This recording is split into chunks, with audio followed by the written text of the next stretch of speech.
My name's Michael Napper. I'm a teaching artist at Creativity Explored. I've been here about close to 5 years now. The genesis of the Mail Art Club was when we shut down in March of 2020. Everybody was scrambling around trying to figure out how we're going to stay in touch with our artists. And many of my artists that I worked with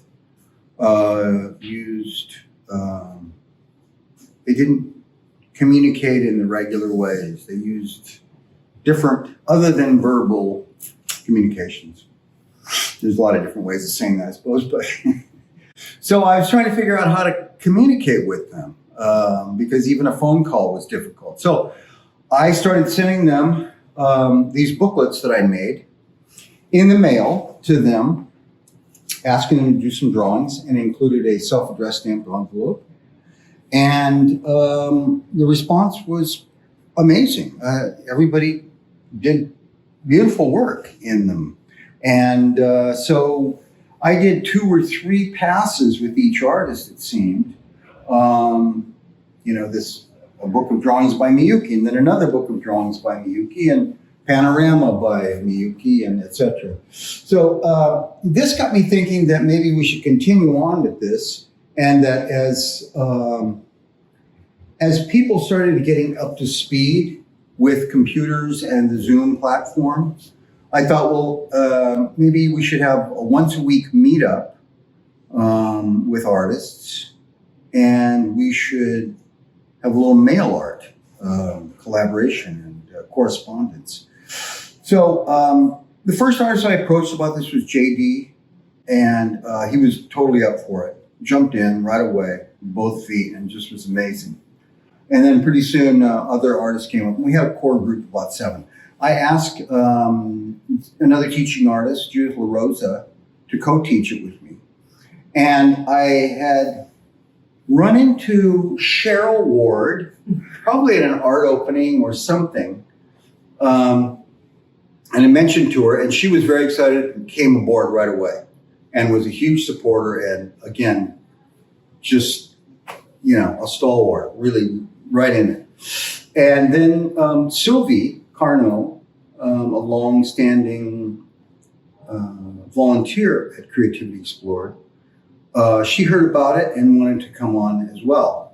Then Hannah Lilly, who used to teach here a few years back, but moved back to Michigan, she heard about it because I think she was staying in touch with JD. JD had told her about it. She was very excited. And so she joined the club. And so all told, it's probably a group of about 15, sometimes 14, sometimes 16. But, and we send mail to each other, postcards. Sometimes we have a theme. Sometimes we follow that theme. Sometimes we don't, most of the time. And it's great. We have correspondence in Michigan, in Oakland, in San Francisco, South San Francisco, Richmond. And when Sylvie's traveling to Europe, we have some correspondence coming from Paris. And we also have Melanie Schmidt, who is a German artist. And she had interned for a short period at Creativity Explored and then moved back to Hamburg. She joins periodically. So that's it. It started here, and then it moved into us sending postcards, mostly to each other. Sometimes there would be drawings in an envelope, but for the most part, they're postcards. And I would say most of the time it's one artist, but we kind of all came up with this idea of a collaborative postcard. So we called it an add and send on. So JD would do a drawing and leave space on the postcard for someone else to work on it. He would send it to someone with the suggestion to add to it and send on. They would do something, add it to and send it to another artist. And then, we continued on that until it was, whoever had it felt like it was done. So I can point some of those out to you if you like. They're kind of some of the more interesting and dense ones. We also did a few booklets that were add and send on that are over here. So you can kind of see a little bit. That's an add and send on. That's great. And then this one was on the card that was sent out for the show. This was an add and send on. You can see here, alter and send on. And it's great because it develops this history of different artists working on it. And also the reason why that all the artwork is displayed this way, because I think that we all felt that it was really important to be able to see both sides of pieces, because oftentimes there's artwork on both sides and you kind of feel like, oh, you know, even a postmark and the way that the stamps are canceled, the address. So we kind of wanted them to be able to be picked up and shown and looked at from both sides. I want to give a big shout out to Judith LaRosa, who came up with this system, these wonderful cardboard. And she also, in the front window, built the sort of scale model mailbox. And before I get much further, I want to say that this show would not happen without Cheryl suggesting it, and suggesting it to Clea, who was, I forgot her title, but she was a curator. The gallery director, curator. Now Josephine has taken over her position, and she was really instrumental in guiding us and helping us shape the direction that we needed to go with this. So that's it. It continues on to this day. And the future for the Mail Art Club, whether we reopen fully or whether it's a hybrid thing, we all plan to continue doing this. And Hannah, who is back in Michigan, she teaches at a similar arts center in Detroit.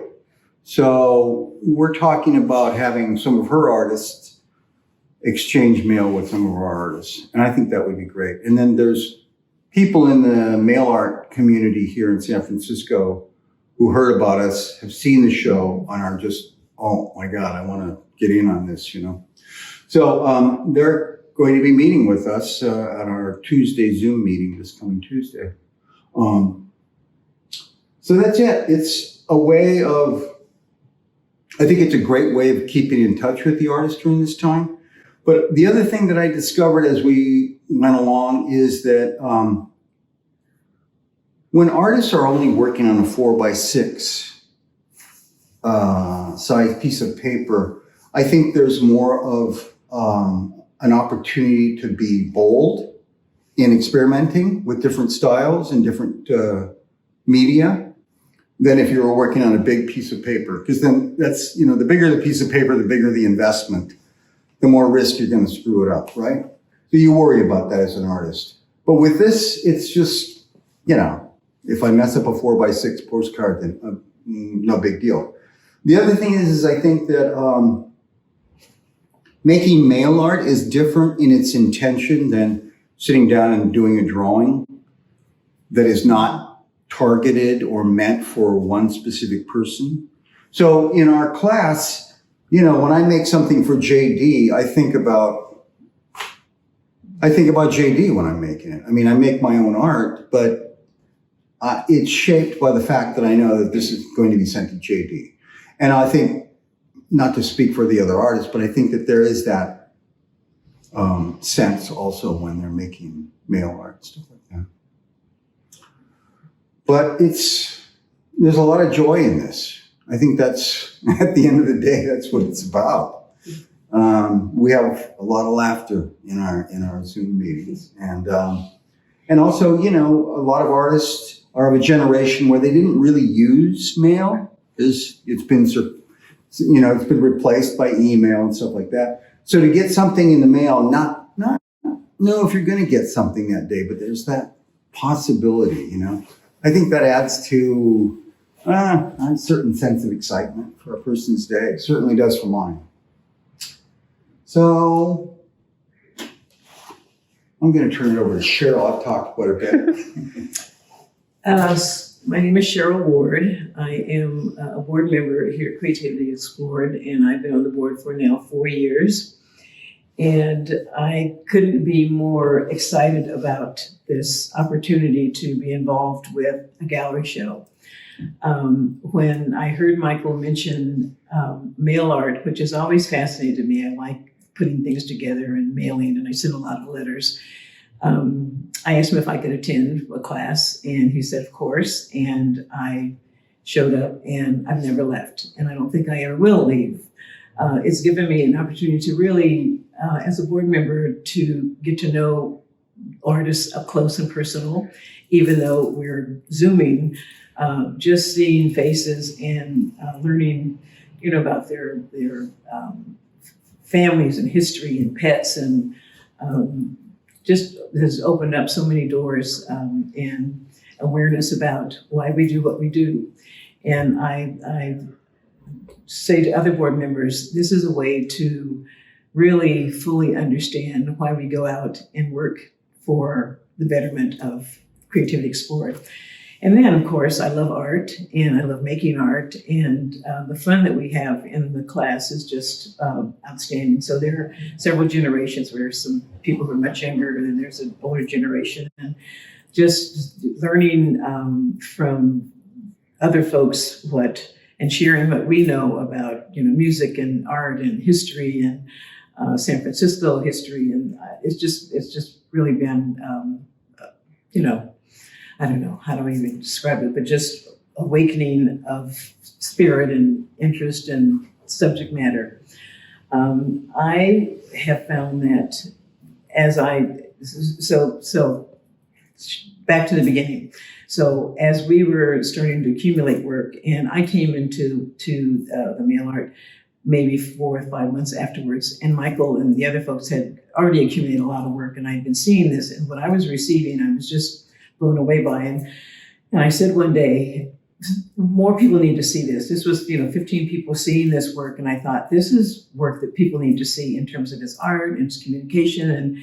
And so I said to someone, if I have to paste it on the front of my building at home, I will do that.